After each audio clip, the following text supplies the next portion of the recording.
વિદ્યાર્થીઓ, ધોરણ 10 સામાજિક વિજ્ઞાન ગુજરાતી માધ્યમમાં પાઠ 8 કુદરતી સંસાધનોમાં આપ સર્વેનું હું અશ્વિન મહેતા સ્વાગત કરું છું. આજનું જે આપણું ચેપ્ટર છે એ ચેપ્ટરને પહેલા આપણે ભારાંક વાઇઝ જોઈ લઈએ કે બોર્ડમાં આ ચેપ્ટરનું ભારાંક કેટલું છે. આપણે એક હિસ્ટ્રીનો એક લેક્ચર જોઈ લીધું છે આપણે, બરાબર. આ સિવાય લાઈવ લેક્ચરમાં આપણે 15મા પાઠ જે આર્થિક વિકાસ છે એના ઉપર પણ આપણે ચર્ચા કરીએ છીએ અત્યારે. અને એક આપણું જે આ ચેપ્ટર છે એ ભૂગોળ વિભાગનું એક ચેપ્ટર છે, એટલે કે ચેપ્ટર 8 થી લઈ અને 14 સુધીના જે ચેપ્ટર છે આપણા એ ભૂગોળ વિભાગના ચેપ્ટર છે, બરાબર. હવે ભારાંકની દ્રષ્ટિએ આપણે આ ચેપ્ટરની પહેલા વાત કરી લઈએ કે આ ચેપ્ટરમાંથી કેટલા માર્ક્સનું પૂછાય છે. તો આ ચેપ્ટરમાંથી ટોટલ 3 માર્ક્સનું પૂછાય છે, જેમાં સેક્શન સી માં 3 માર્કનો એક પ્રશ્ન પૂછાય છે, બરાબર. 3 માર્કનો એક ક્વેશ્ચન સેક્શન સી માં છે એ આ વિભાગમાંથી છે, એટલે કે આ પાઠમાંથી છે એ પૂછાય છે. એટલે કે અહીંયા તમને માત્ર એક જ પ્રશ્ન 3 માર્કનો છે એ પૂછવામાં આવે છે, બરાબર. પણ પછી જો બ્લુપ્રિન્ટની બહાર જાય અને બ્લુપ્રિન્ટની બહાર જઈ અને તમને જો કોઈ પૂછવામાં આવે છે પ્રશ્નો, બરાબર, તો એ બીજી વાત છે. તો બ્લુપ્રિન્ટની બહાર જશે ત્યારે તમને એ 2 માર્કમાં કે 1 માર્કના પણ પ્રશ્ન છે એમાંથી પૂછી શકે છે. તો હવે આપણે આ ચેપ્ટર વિશે છે એ ચર્ચા કરીશું કે સૌથી પહેલા તો કુદરતી સંસાધન. પહેલા તો એ કે સંસાધન એટલે શું? તો સંસાધન જે છે હું સાદો અર્થ સંસાધનનો કરું ને તો સંસાધન એટલે સંપત્તિ થાય, બરાબર. સંસાધનનો જો હું સાદો અર્થ કરું તો સંસાધન એટલે સંપત્તિ, બરાબર. અને આ સંસાધનો કેવા હોય છે? તો કે સંસાધનો જે છે એ થોડે ઘણે અંશે અથવા તો વધારે માનવીની જે જરૂરિયાતો છે ને એ જરૂરિયાતો સંતોષવાનું કામ કરે છે. એટલે કે વધતે ઓછે અંશે અથવા તો થોડા ઘણા અંશે અથવા તો વધારે માનવીની જે જરૂરિયાતો છે એ જરૂરિયાતો સંતોષવાનું કામ છે સંસાધનો કહેવાય છે. અચ્છા, દરેક વસ્તુને આપણે સંસાધન કહીશું? બધી વસ્તુને સંસાધન કહી શકીએ છીએ? ના, દરેક વસ્તુ સંસાધન નથી. શું કામ નથી? જ્યારે કોઈ સંસાધન જે છે એ જ્યારે કોઈ વ્યક્તિની જરૂરિયાત પૂરી કરે છે, બરાબર, કોઈ વ્યક્તિની જ્યારે જરૂરિયાત પૂરી કરે છે ત્યારે એ સંસાધન બને છે. માણસના ઉપયોગમાં જ્યારે કોઈ વસ્તુ આવે છે, માણસના ઉપયોગમાં જ્યારે કોઈ વસ્તુ આવે છે ત્યારે એને સંસાધન તરીકે ઓળખાવી શકાય, નહીતર એને સંસાધન કહી શકીએ નહીં આપણે. માની લો કે આપણા દાદાના વખતનો કોઈ એક જમીનનો એક ટુકડો, માનો કે કાલાવડ રોડ ઉપર અથવા તો એક બંધ હાલતનું કોઈ મકાન, બરાબર, એ કાલાવડ રોડ ઉપર હતું.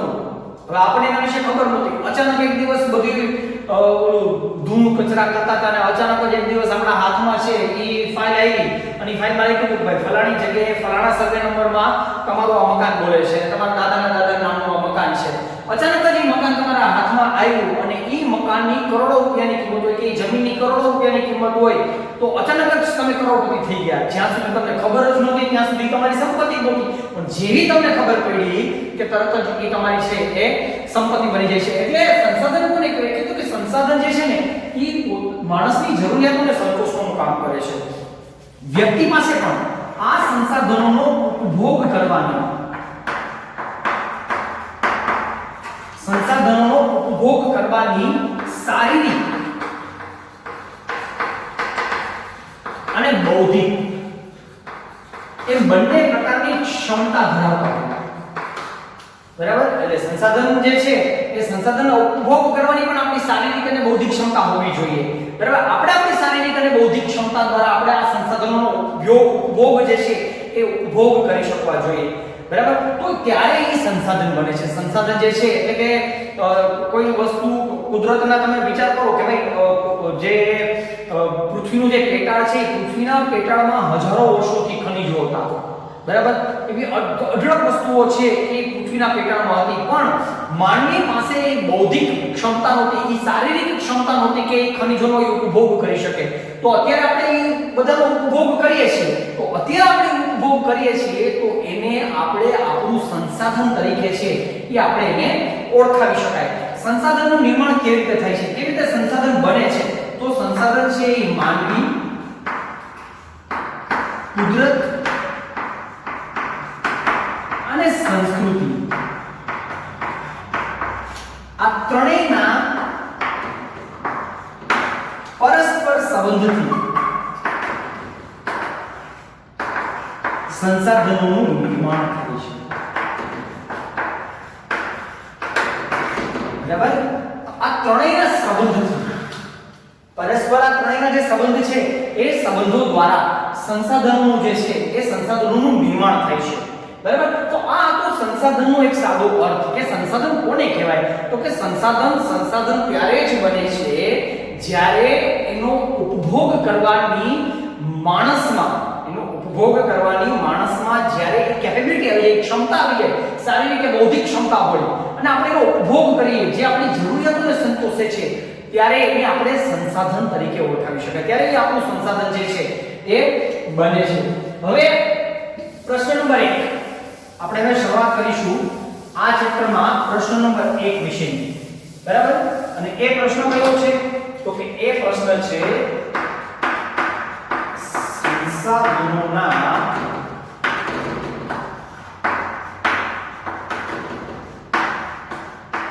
ઉપયોગ જણાવો. સંસાધનોના ઉપયોગ જણાવો. સંસાધન કોને કહેવાય એ આપણે જોયું. હવે સંસાધનોના ઉપયોગ શું છે, કેટલા ઉપયોગ છે?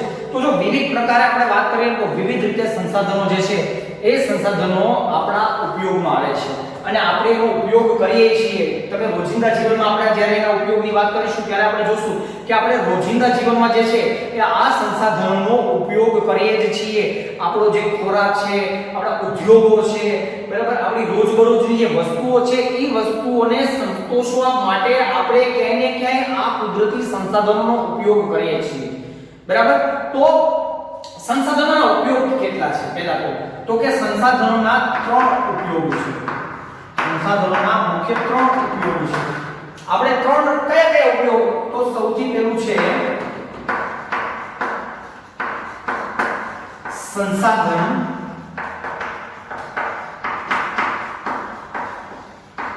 ખોરાક તરીકે. આ સૌથી પહેલો એનો ઉપયોગ છે, સંસાધન ખોરાક તરીકે.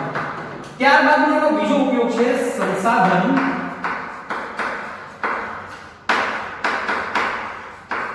કાચા માલ તરીકે. ઉપયોગ નંબર 2 સંસાધન કાચા માલ તરીકે. ત્યારબાદનો એનો ત્રીજો ઉપયોગ છે સંસાધન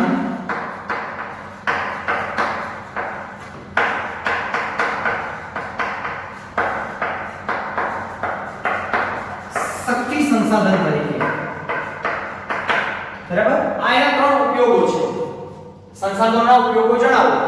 સંસાધનનો ઉપયોગ નંબર 1 સંસાધન ખોરાક તરીકે, સંસાધન કાચા માલ તરીકે અને ત્રીજો ઉપયોગ છે સંસાધન શક્તિ સંસાધન તરીકે.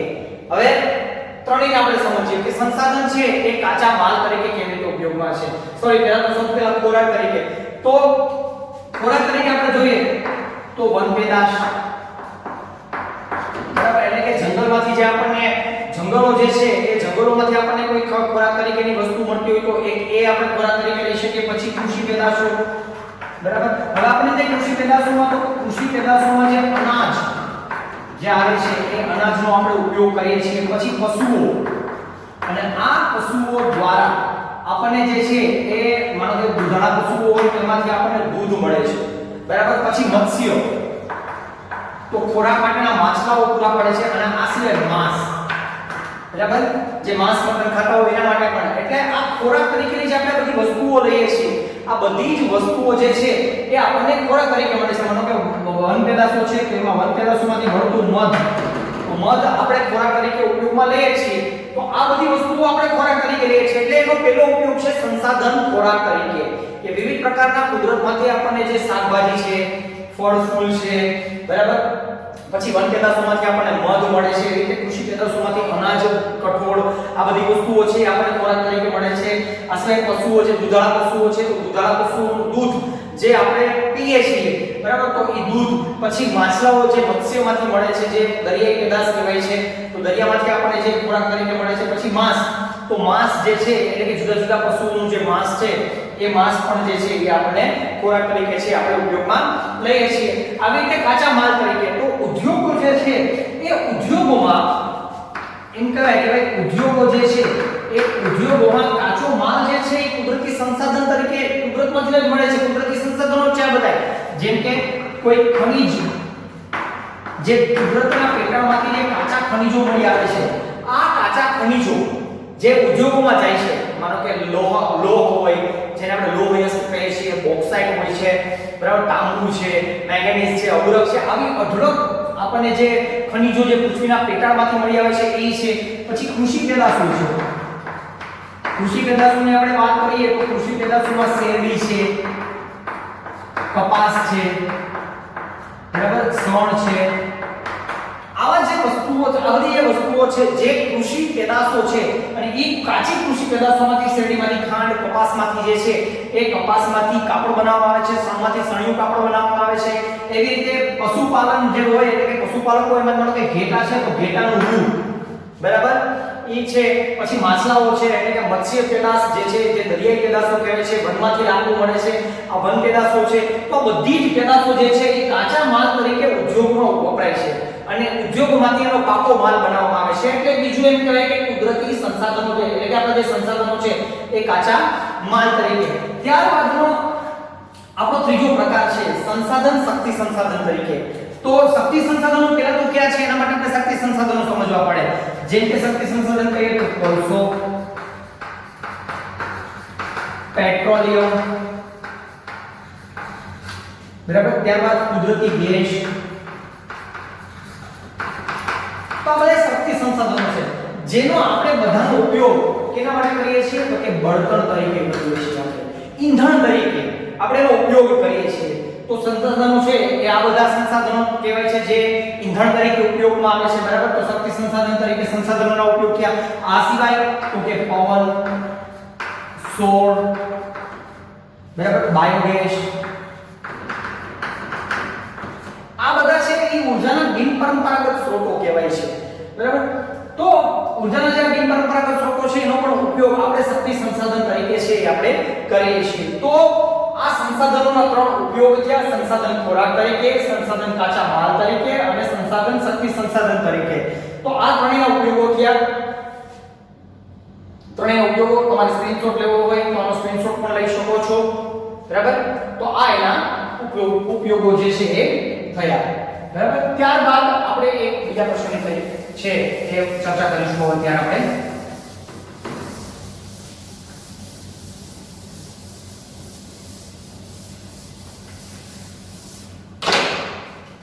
ત્યારબાદનો જે પ્રશ્ન છે એ પ્રશ્નનું નામ છે સંસાધનોનું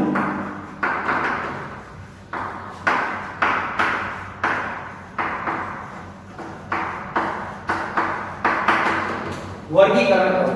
સંસાધનોનું વર્ગીકરણ કરો. ત્યારબાદનો જે પ્રશ્ન છે તો સંસાધનોનું વર્ગીકરણ જે છે જુદી જુદી ત્રણ રીતે કરવામાં આવેલું છે. સૌથી પહેલું એનો પ્રકાર છે માલિકીની દ્રષ્ટિએ.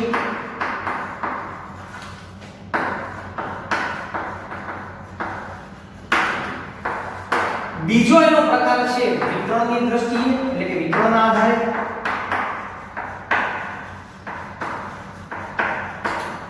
અને પ્રકાર નંબર 3 છે પુનઃપ્રાપ્યતાના આધારે.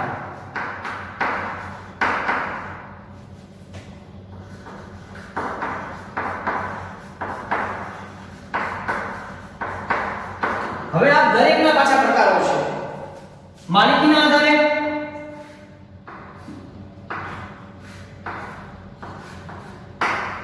આધારે ત્રણ પ્રકાર પડે છે: વ્યક્તિગત માલિકી,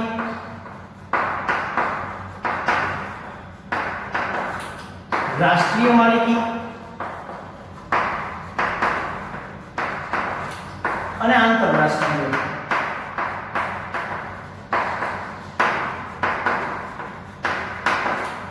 બરાબર. વિતરણના આધારે પાછા એના ચાર પ્રકાર પડે છે.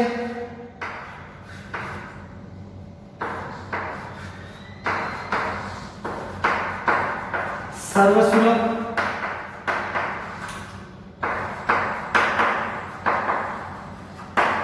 સામાન્ય સુલભ,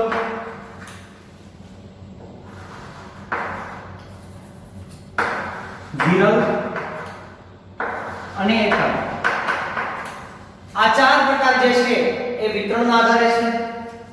ત્યારબાદ પુનઃપ્રાપ્યતાના આધારે આ બે પ્રકાર પડે છે. એક છે નવીનીકરણીય અને બીજા છે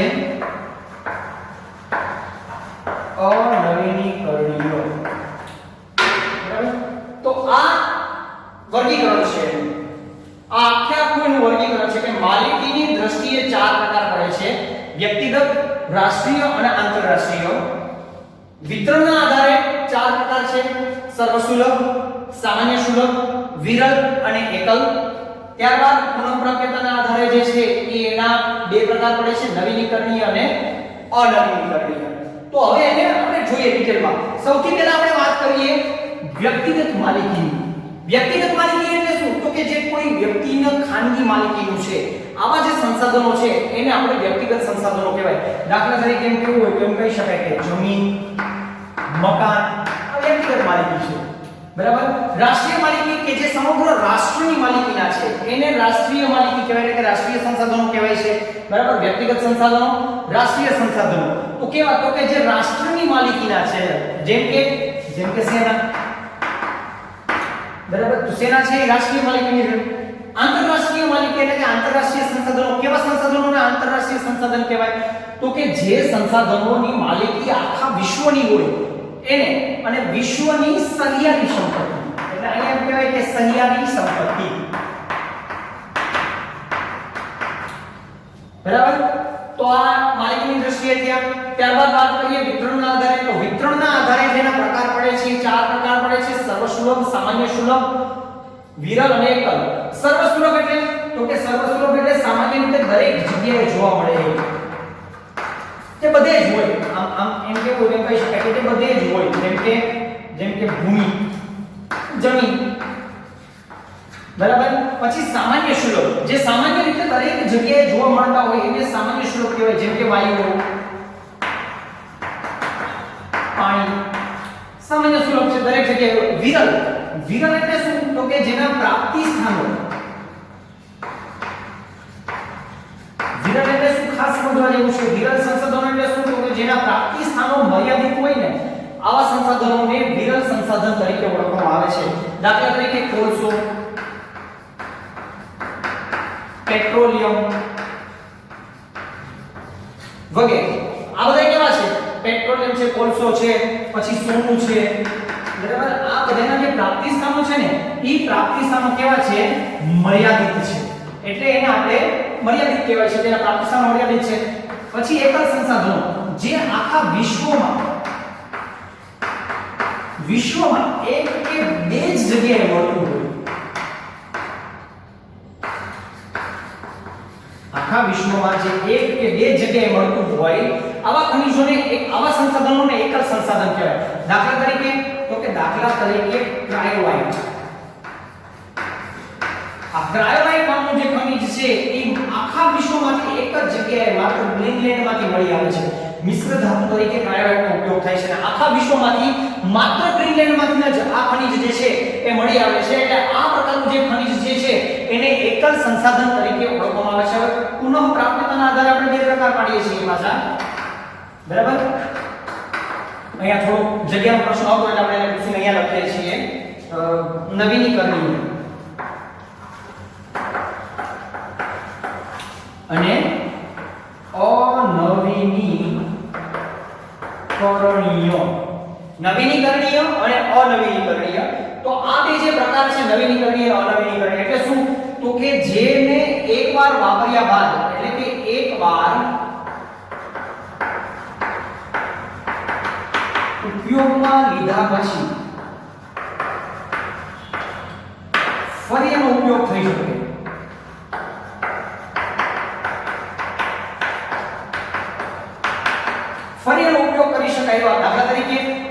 તરીકે સૂર્યપ્રકાશ, બરાબર, પવન, ફૂલ, પછી તો કેમ કહેવાય વન એટલે કે જંગલ, પછી પક્ષીઓ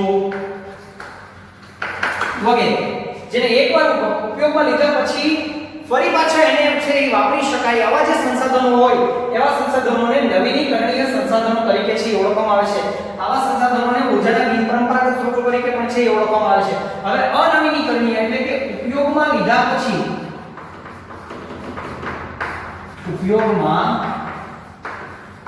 પછી ફરી પાછું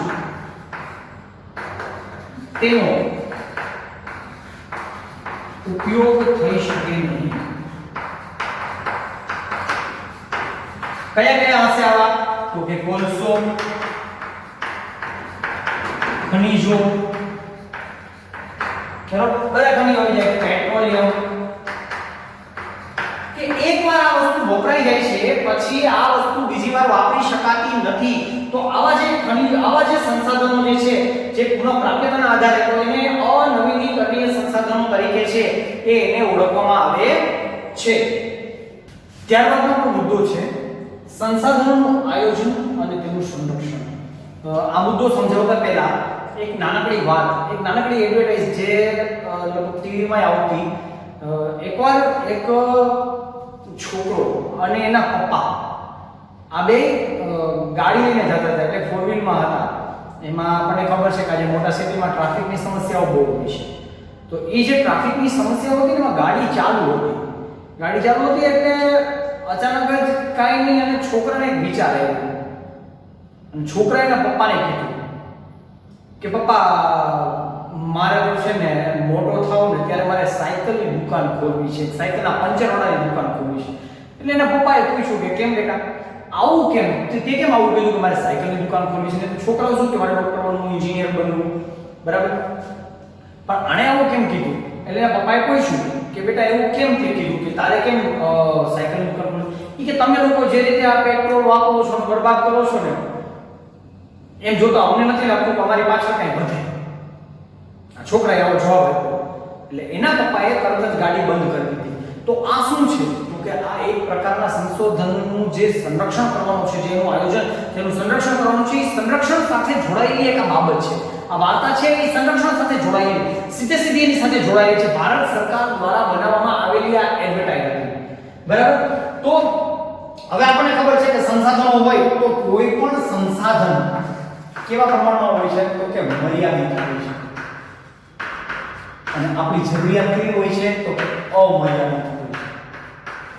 જ્યારે અમર્યાદિત જરૂરિયાતોની સામે મર્યાદિત સંસાધનો હોય એટલે એનું આયોજન તો કરવું જ પડે, એનું સંરક્ષણ છે એ કરવું જ પડે છે. એમાંય તમે 100 વર્ષની પાછલા 100 વર્ષ તમે જોશો ને તો આ 100 વર્ષોમાં ટેકનોલોજી ઘણી બધી આગળ નીકળી ગઈ છે અને એ ટેકનોલોજીને કારણે સંસાધનોનું અતિદોહન થઈ રહ્યું છે, બરાબર. જ્યારે અતિદોહન થઈ રહ્યું હોય ત્યારે સંસાધનોનું સંરક્ષણ અને એનું આયોજન કરવું જે છે એ ખૂબ જ જરૂરી બની રહે છે.